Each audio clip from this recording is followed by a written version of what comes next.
yol çıkar giderim. Hesabım kalsın mahşere, elimi yıkar giderim. Sen zahmet etme yerinden, gürültü yapmam derinden. Parmakların üzerinden su gibi akar giderim.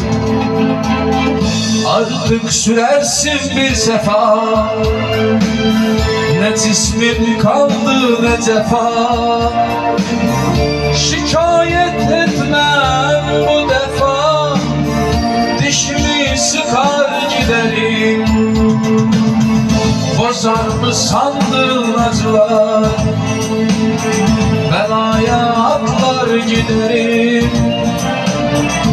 Kurşun gibi, mavzer gibi, dağ gibi patlar giderim.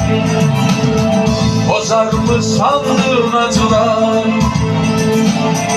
belaya atlar giderim. Kurşun gibi, mavzer gibi, dağ gibi patlar giderim.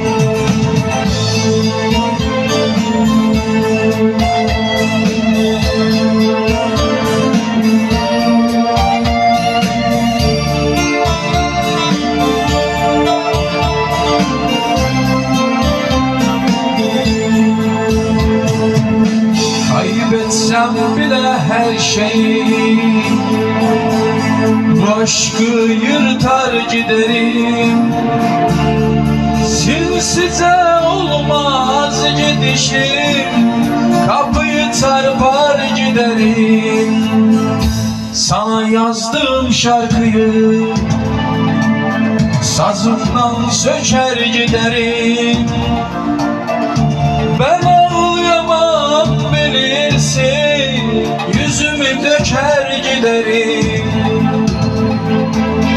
Köpeklerinden, kuşumdan, yavrumdan sayar giderim. Senden aldığım ne varsa yerine koyar giderim.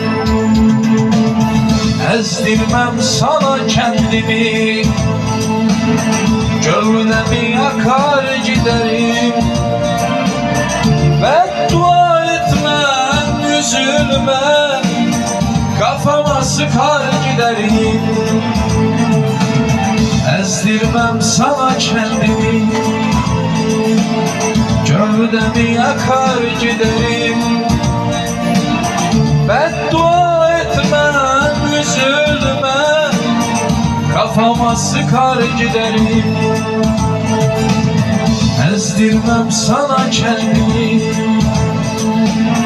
gövdemi yakar giderim.